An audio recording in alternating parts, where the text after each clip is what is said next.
welcome to TNN's Motor Madness Monster Jam. I'm your host, Dan Moriarty. Well, this week, we've got a lot coming at you, like the finals from last week's Monster Trucks. Plus, throw a little Quad Wars at you. And you know what else? We got a stunt. But not just any stunt. An Odyssey jump with Spanky Spangler. In a flash, here's what happened last week.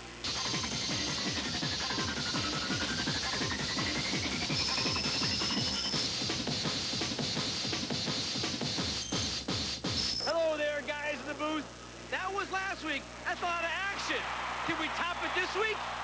Man, I'll tell you what, we had a lot of fun last week here in the Kingdome in Seattle, and look at this crowd. Huge crowd getting excited about another night of monster truck action. Hi, everybody. I'm Mike Hockland. Welcome to Monster Jam, along with Scott Douglas. And Scott, we are here semi-final runs in monster trucks tonight. What a Final Four we have with Barefoot being upset by Monster Patrol last week. It's wide open. Watch out for Gravedigger. He wins today, he'll get the points lead. Now, let's remind our viewers that we have one of those horsepower courses tonight. Who does that favor? I think it favors Monster Patrol. A lot of horsepower, but Gravedigger is always tough. Well, we've got monster truck semi-final action straight ahead on Monster Jam.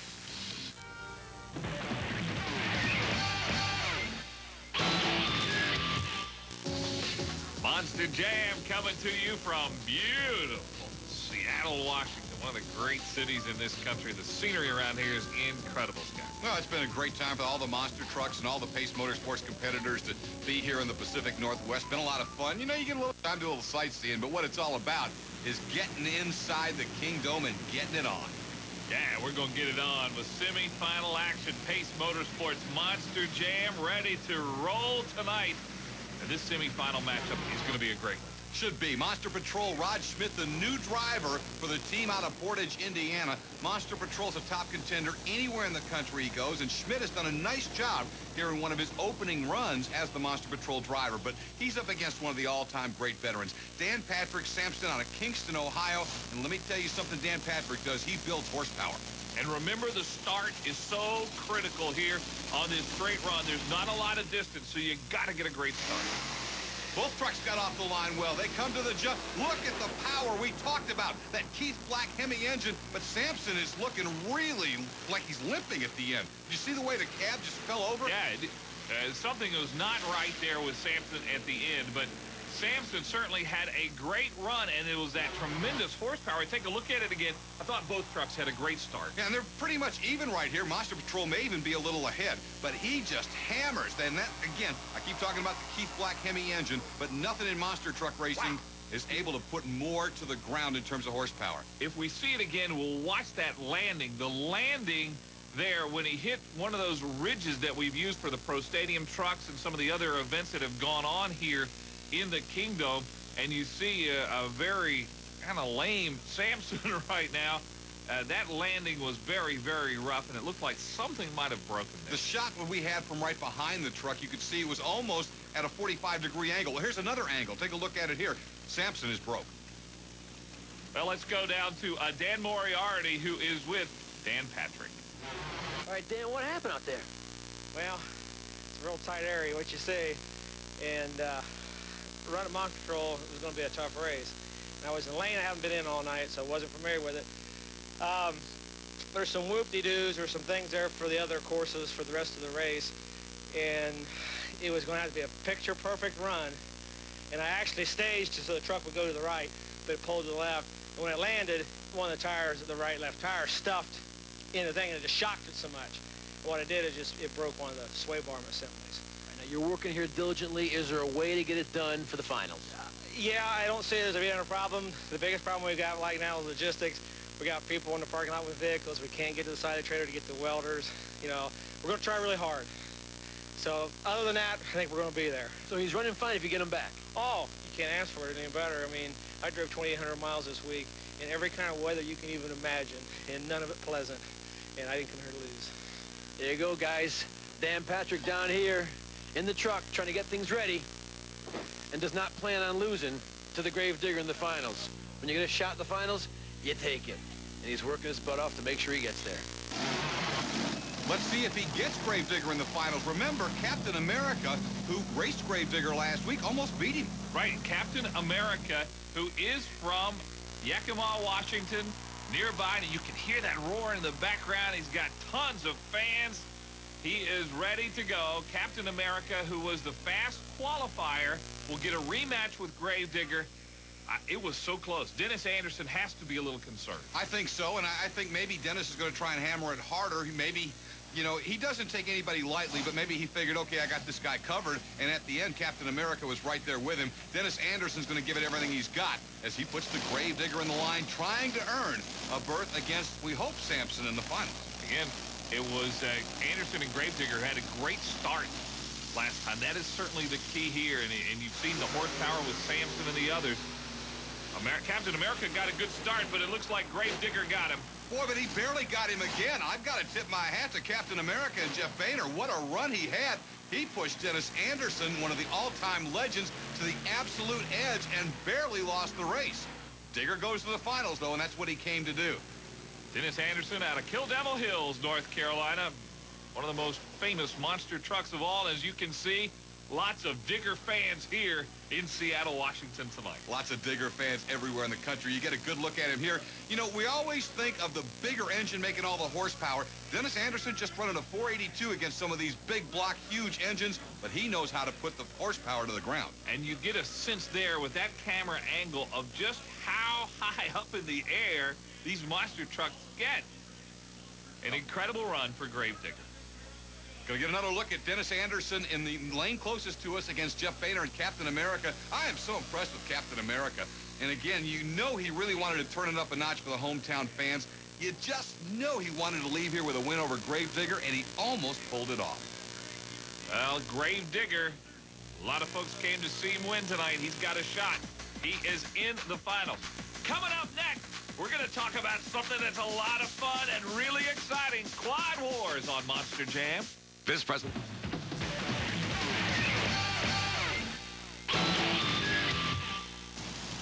Mike Hogwood, Scott Douglas, and Dan Moriarty back with you in Seattle. And one of the most fun events at any monster truck show are the Quad Wars. Tell us what's going on here. Each and every city on our TNN Motor Madness tour here in 1999 will have a Quad Wars team sanctioned by the U.S. Hot Rod Association. And here, of course, Seattle is the home team. The invaders this week are from Orlando. Orlando in the black shirts, Seattle in the white shirts, and they're off.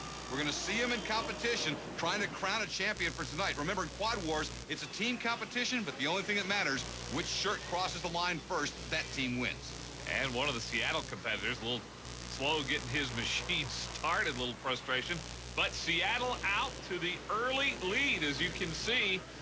And I guess now is a chance to try to block the Orlando, which would be the strategy here, because like you say, you only need one white shirt to cross first if Seattle is to win. You know, you can see how the white shirts from Seattle, since they've got their leader, their captain out front, now the second-tier guys are just trying to hold back any advance from Orlando as they go through some of the tight hairpin turns and then hit the jumps.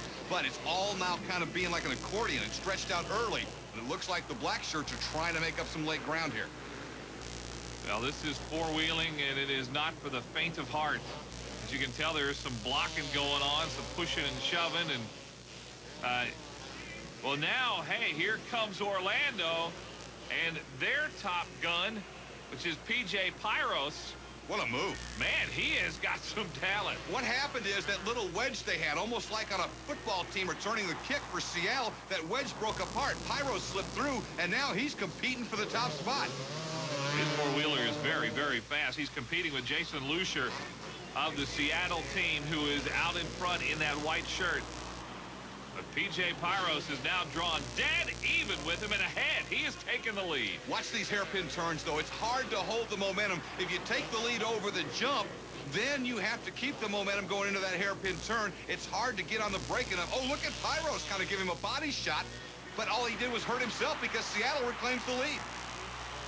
Well, it's the battle between those two that determines which team wins. White flag is out, so this is the final lap. And they are side by side, Mike. Here we go. It's going to be a great finish here in Seattle. And cheering for the home-standing white-shirted team. The Orlando squad's got the lead. Pyros with a nice move, opens up to a few links, but this hairpin turn in the jump can really take that lead away, and they're side by side. And this will come right down to the checkered flag to decide who wins it. It is not going to be easy as they make what should be the final turn. You're right, Scott. This is... both these guys want it bad. Yeah, and not only do you have to have the speed, but as you can see, out of the body block, and he gets some help from his teammate right there. They knocked out the second-place rider from Seattle. Pyros is going to win it easy with a big bit of help from his friends. Well, and it's only the first one. We've got a lot more Quad War racing to come. And a little later, Spanky the Stuntman will join us. You'll want to stay tuned for that. I have done over 21,000 stunts, and I've only been hurt twice. And so I've been pretty lucky, you know, but I think when you're doing stunts, you try to make them as safe as you possibly can. They're always dangerous, and things can go wrong, and vehicles can fail, and things can fail, and you know, you can get in a lot of trouble. And the only problems I've had with seatbelt breaking and problems with cars that I've been injured. The stunts I really like to do is the ones that people challenge me on to create a new stunt. I brought a lot of stunts into the throw shows, the car drop, the sky crash, which we don't do anymore. But the pyramid crash with the cars, and I brought a lot of stunts into this. So I like to create new ones and to make them work. Douglas with you with Quad Wars round 2 here. And let's remember that the guys in the black shirts, Orlando, won round 1, so Seattle's out for a little revenge here. I think they would be pretty fired up. You hear the booth as the Orlando guys stood up and waved their arms around. Actually looked like Team Orlando may have gotten away with jumping the start. They get out to a big lead, but it looked like they didn't wait for the green flag. You know, in Quad Wars, the guys try to say there are no rules. There actually are, but it gets pretty difficult, and Seattle has come back now to take the lead.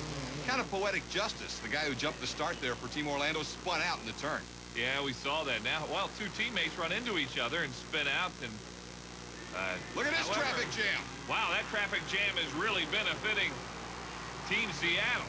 The turning pole got knocked over as well, and this shakes up the whole field right now. Team Seattle in white trying to even the score after losing the first heat, and Seattle is way out in front. PJ Pyros and his team of black-shirted Orlando teammates will have to come back strong on the second half of this event. Jason Lucier and Brian Timmons up front for Seattle and putting on a pretty strong show here. They got a big break right there, you know, and actually it was the Seattle guys who kind of got together, but that created such a log jam in that hairpin turn. And when you get quads getting together at that point of the course, there's no room to go around, so everybody stacked up behind them. Now you see that Seattle, with the white flag waving, has the first and second spot in tow. We'll see how they do on the final lap. Orlando made a great move late in the first round. Tell you what, though, it is Lucier and Timmons who have just done a superb job for the homestanding white-shirted Seattle team, and they're going to get this one, it looks like, easily, but you never know. It's such a long lap in Quad Wars. Let's wait till he gets to the finish line. Now, Orlando's putting on a great chase, as you can see, giving all the effort that they've got, but it looks like Seattle is going to get to this round.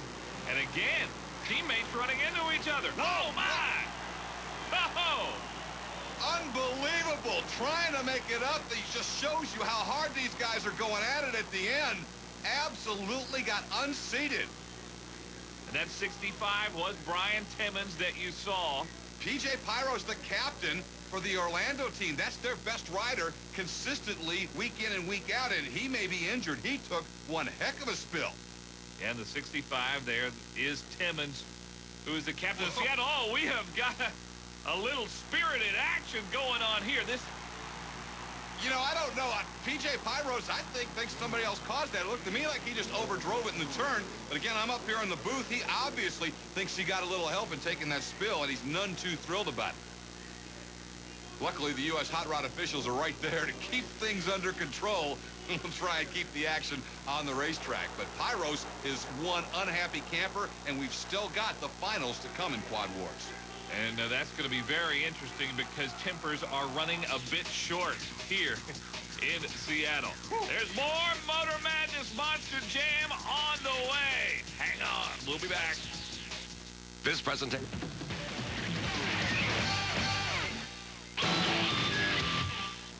Monster Jam in Seattle. Great crowd here. You know, down with these trucks, these guys got a language all their own. It's our